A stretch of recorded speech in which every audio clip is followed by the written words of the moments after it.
아가서는 이른 아침에 읽기에는 너무나 선정적인 그런 내용의 말씀입니다.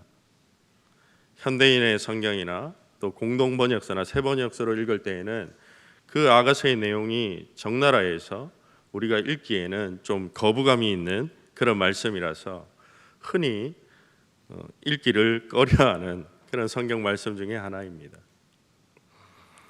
그런데 아가서는 서로 사랑하는 두 사람이 시적인 문장을 통해서 그런 아주 잘못된 부끄러움이 없이 자신들의 감정을 솔직하게 표현하는 그런 사랑의 노래입니다.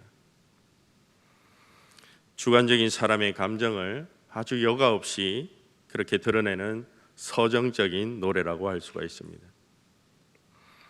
아가서는 매우 선정적인 내용을 담고 있지만 결국 남녀 간의 사랑 또한 하나님의 선물이라고 우리에게 말씀하십니다. 그렇기 때문에 성경 안에 이런 사랑을 표현할 자리를 만들어 두신 것입니다. 창세기 2장 23절과 25절에서는 남자가 부모를 떠나서 아내와 합하여 둘이 한 몸을 이룰지어다, 이 말씀을 하고 있습니다. 이 말씀은 오늘 대한민국 현실에서 가장 필요한 말씀이 아닌가 그렇게 생각합니다. 아담과 그의 아내 두 사람이 그 에덴 동산에 살면서 벌거벗었지만 부끄러워지 아니하였다, 그렇게 말하고 있습니다.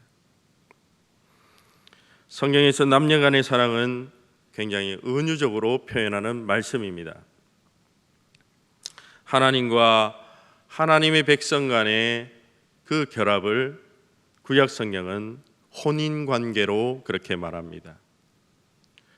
출애굽시키면서 그 백성과 하나님은 다시 혼인하셨고 광야에서 신혼 생활을 보내게 됩니다.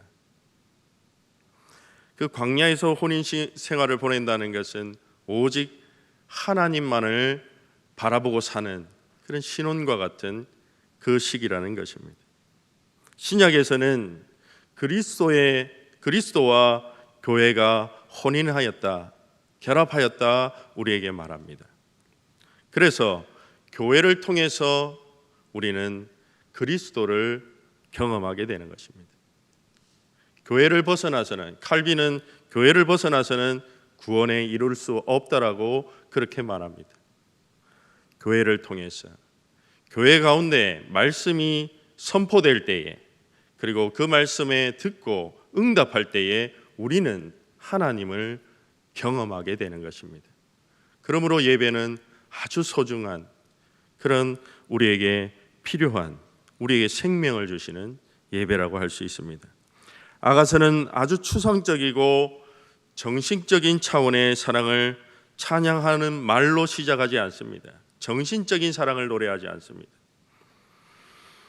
오늘 1장을 보시면 그들 남녀 간의 입맞춤 이상의 사랑하자는 그 행위를 계속해서 재촉하고 있습니다. 그런데 그 열정적인 목소리를 내는 사람이 남성이 아니라 여성이라는 것이 놀랍다는 것입니다. 그녀가 외치는 것, 아가서 전체에서 자주 나오는 사랑의 요청입니다. 그런데 그녀의 이름이 누군지가 아가서 6장 13절 말씀에 기록되어 있습니다. 그의 이름은 술람미 여인입니다. 오늘 본문 1장 2절과 3절을 보시면 이 상황, 그 남녀 간의 사랑이 이루어지는 상황은 사랑하는 사람이 떠나버려서 그 사랑한 사람이 곁에 없어서, 그래서 그 사람이 없는 부재 상황을 이야기하고 있습니다. 그런데 그 사람은 어떤 존재이냐면 왕적인 존재입니다. 그래서 그 왕적인 존재이면서 또 여인을 취하게 만드는 포도주와 같고 그 향이 진해서 오래도록 머무는 향기름 같다고 그렇게 표현하고 있습니다. 남녀 간의 선정적인 이 사랑의 표현이 우리 눈에 부정적인 모습으로 비춰지는 것은 사실입니다. 그러나 아가서의 표현을 따르면 오늘 여인의 간청은 이스라엘 백성이 하나님을 사랑한다고 요청하는 말입니다. 하나님은 모든 사람이 사랑하기에 합당한 분이시라는 것입니다. 만약에 그 사랑의 요청을 하나님이 거부하지 않으신다면, 그것을 외면하지 않고 받아들여 주신다면 이스라엘이 요청하는 이 사랑은 아주 선한 것이 되는 것입니다. 하나님이 그 사랑을 받아주신다면. 오늘 1장 5절과 6절 말씀은 예루살렘 딸들 무리들에게 말하는 여자 주인공의 목소리입니다. 이 술람미 여인의 목소리가 담겨져 있습니다. 예루살렘의 딸들은 이스라엘의 상류층에 그렇게 사는 도시 여인들입니다. 그리고 술람미 여인이라는 것은 그 대부분의 사회 속에서 햇볕에 탄 피부를 가진 그 주인공을 말하는 것입니다. 그렇다면 이 햇볕에 탄 피부를 가진 여인은 아주 낮은 사회 계층에 있는 그런 여인이라는 말입니다. 그런데 이 여자 주인공은 검게 걸린 그 얼굴을 가졌음에도 불구하고 당당하게 자신을 옹호하고 있습니다. 오늘 5절과 6절 말씀을 보면 그 여인은 포도원에서 일하는 그런 포도원직이라고 그렇게 말하고 있습니다. 그녀의 어머니의 아들들, 그 오빠들이 어떤 이유로 인해서 가족 소유의 포도원에 그녀를 보내서 일을 시키는 그런 벌을 줬는지는 나와 있지 않습니다. 자세하게 나와 있지 않습니다. 그러나 그의 피부가 검게 된 것은 징벌을 받아서 그렇게 검게 되었다고 말하고 있습니다. 그러므로 그 피부가 검다는 것은 사회적 지위를 말하는 것은 아닙니다. 그녀는 오빠들이 내린 벌 때문에 그곳에서 일하고 있지만 그녀의 아름다움은 조금도 빼앗아갈 수 없다라고 말합니다. 아름다움에 대한 그 기준을 거부하고 있는 것입니다. 사회적으로 아름답다고 하는 그 기준을 완벽하게 거부하는 것입니다. 오히려 반대로 자신의 얼굴이 햇볕에 탔기 때문에 더욱 아름답게 되었다고 주장하는 것입니다. 그녀가 받은 벌이 그녀를 더욱 아름답게 만들어 주었다, 그렇게 말합니다. 그래서 오늘 말씀을 보시면 그를 어떻게 표현하고 있습니까? 그녀는 자신의 검은 피부가 유목민족의 게달의 장막과 같고 솔로몬의 휘장과도 같다고 그렇게 말합니다. 비천한 사회 계층으로 치부되었던 검은색 피부를 세상에서 가장 위상을 떨친 검은색 천막으로 비유하고 있고, 솔로몬과 같은 영광스러운 인물의 그 궁전에 걸쳐져 있는 휘장과 같은 자신의 피부를 비교하고 있습니다. 그것과 같다고 말하고 있습니다. 그러나 그 여인은 자신의 아름다움을 적극적으로 그렇게 주장하면서 나의 탄 얼굴은 내 지위를 낮추는 것이 아니라 오히려 높인다고 말하고 있습니다. 오늘 6절 말씀을 보시면 여인은 자신의 포도원을 갖고 있었지만 징벌 때문에 어떤 벌을 통해서 자신의 포도원을 돌보지 못했다고 말하고 있습니다. 그러나 고대 사회에서는 여인들은 땅을 가질 수가 없습니다. 고대 사회의 여인이 포도원을 가질 수 없다는 말입니다.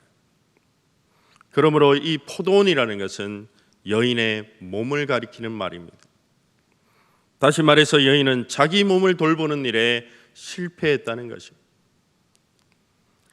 구약 성경에서 이스라엘을 향하여서 예언자들이 계속해서 선포하는 말씀이 있습니다. 이사야 5장 2절 말씀입니다.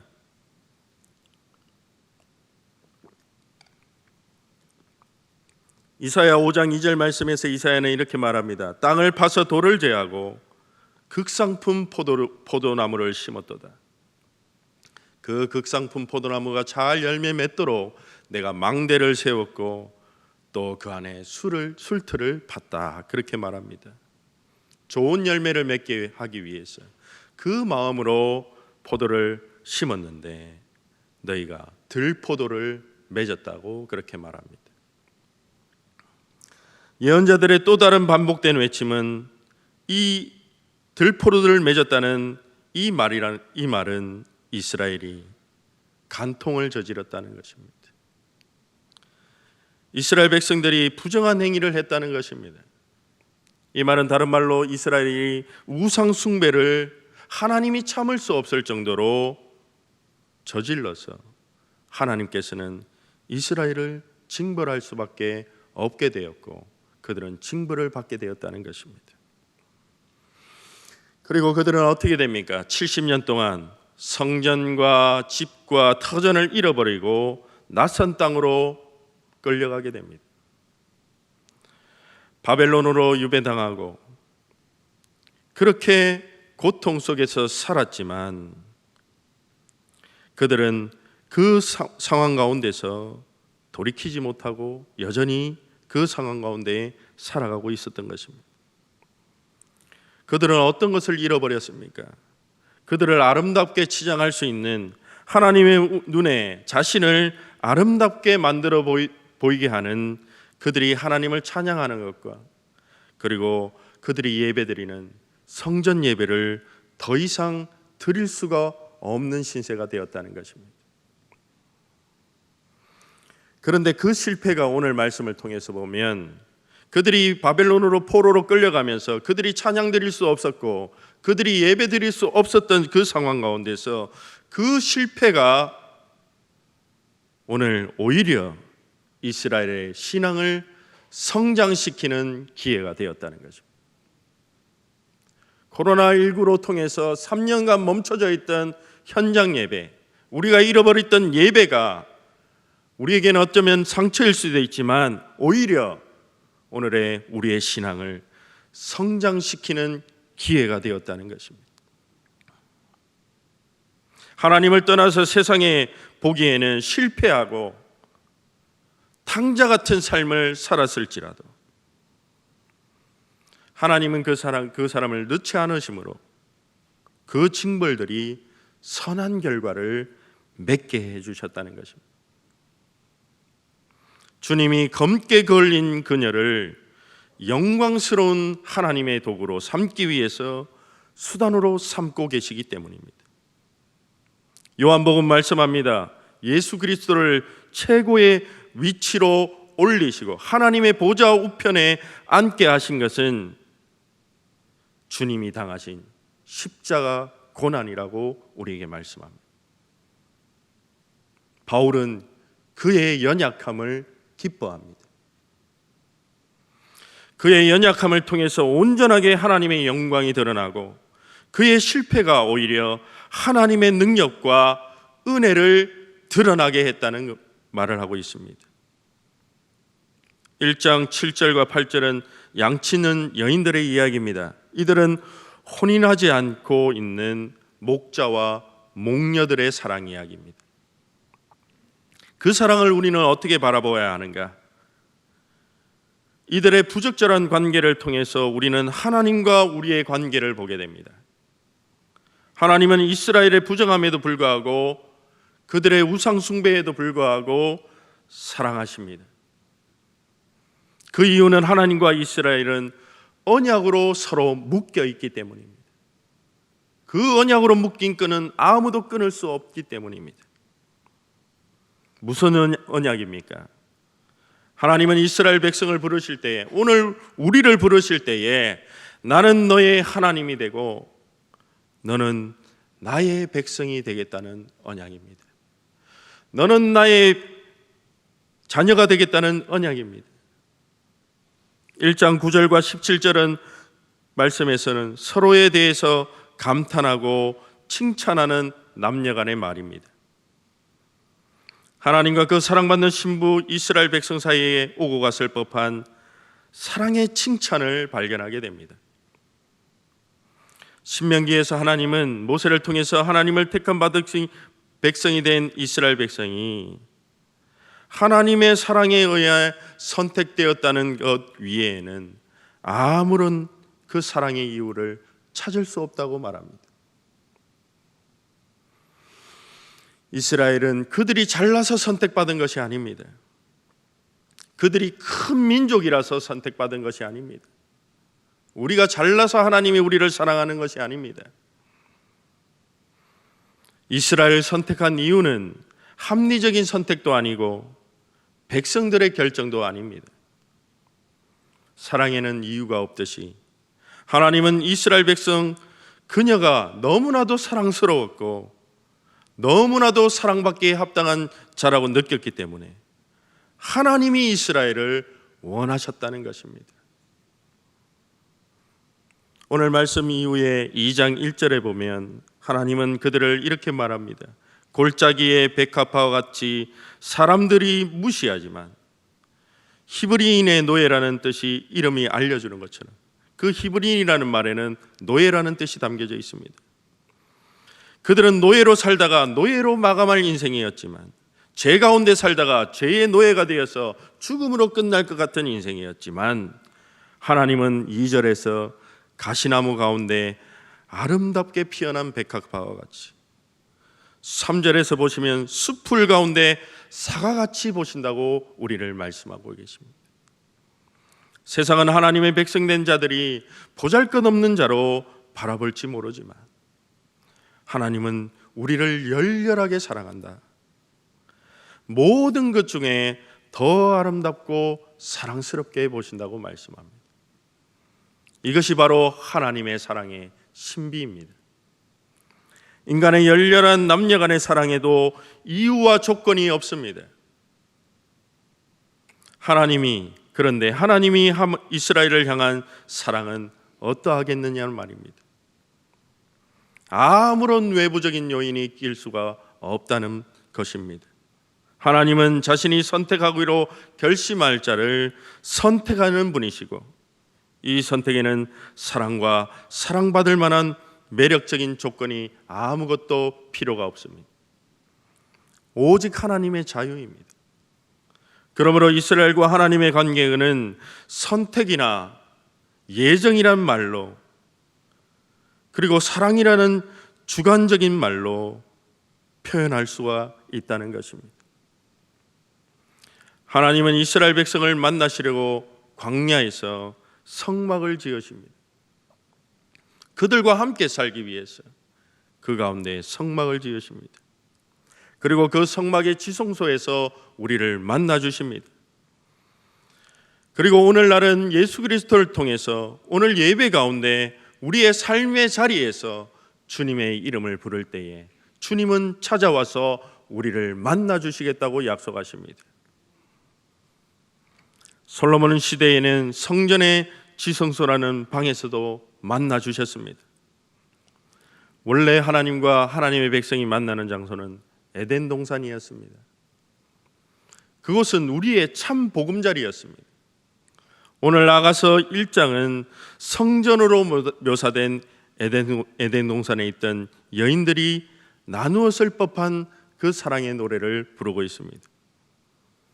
그러나 이제는 에덴 동산과 성전은 더 이상 존재하지 않습니다. 그러므로 세상의 환희가 이루어질 구속받는 동산은 주님이 다시 오시는 종말에 이루어진 줄 믿습니다. 아가서는 그러므로 종말에 우리가 경험하게 되는 그 일을 미리 보여주고 있다는 것입니다. 그것은 정신적인 사랑이 아니라는 것입니다. 그것은 지극히 주관적이고 육체적인 사건입니다.